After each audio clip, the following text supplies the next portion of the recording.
नाजरीन, एक ऐसा बादशाह जिसकी मौत की खबर सुनकर आधी दुनिया ने सुकून का सांस लिया और बाकी आधी दुनिया मातम के समंदर में डूब गई। आखिर कौन था वो शख्स जिसकी जिंदगी दुश्मन के लिए खौफ की अलामत और अपनों के लिए गैरत की दास्तान थी? वो कौन सा राज था जिसने सबको हैरान कर दिया? नाजरीन, 4 मई 1799 की वो दोपहर जब हिंदुस्तान की तकदीर एक किले की दीवार पर खड़ी थी।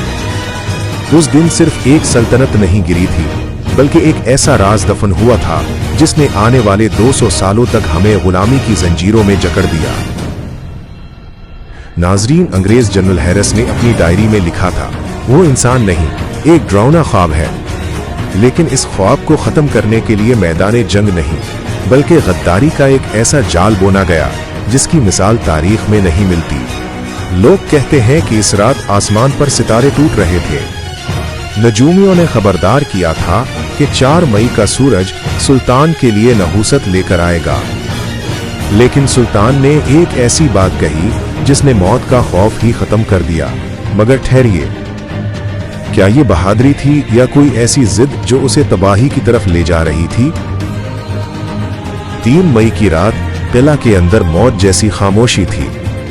बरतानवी फौजें दीवार के बाहर उस इंतजार में थीं कि कब अंदर से कोई इशारा मिले, और वो इशारा देने वाला कोई दुश्मन नहीं, सुल्तान का सबसे करीबी शख्स मीर सादिक था।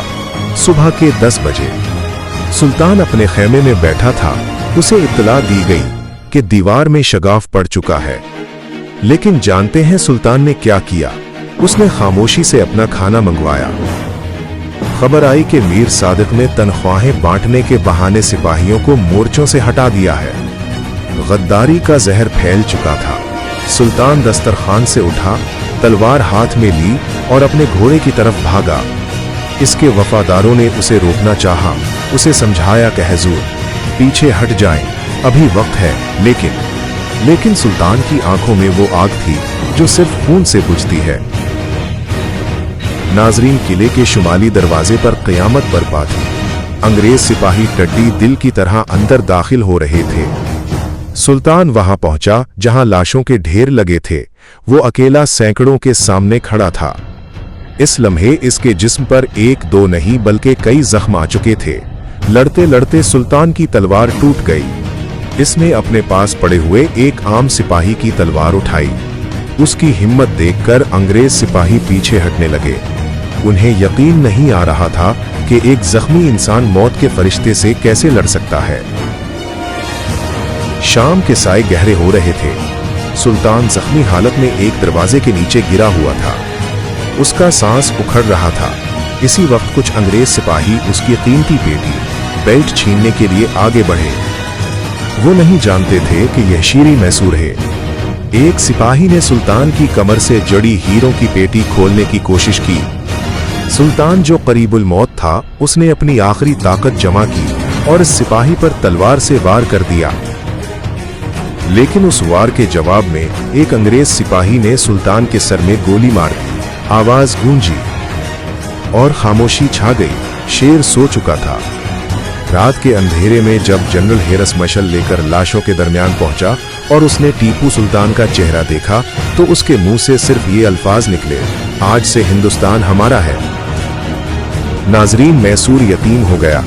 शेर की वो दहाड़ जो दुश्मनों के दिल चीर दिया करती थी, हमेशा के लिए खामोश हो गई। सुल्तान की मौत की खबर जंगल की आग की तरह पूरी रियासत में फैल गई। जैसे ही ये खबर गली कूचों में पहुंची, मिट्टी के उन बेटों ने धाड़े मार मार कर रोना शुरू कर दिया जिनका गुरूर टीपू सुल्तान था।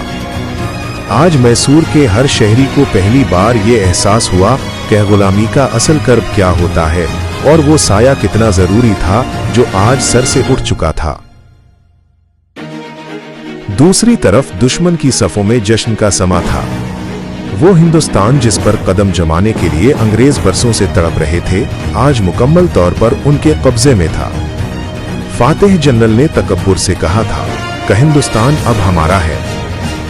लेकिन वो ये भूल गया था कि सल्तनतें छीनी जा सकती हैं, रूहें नहीं।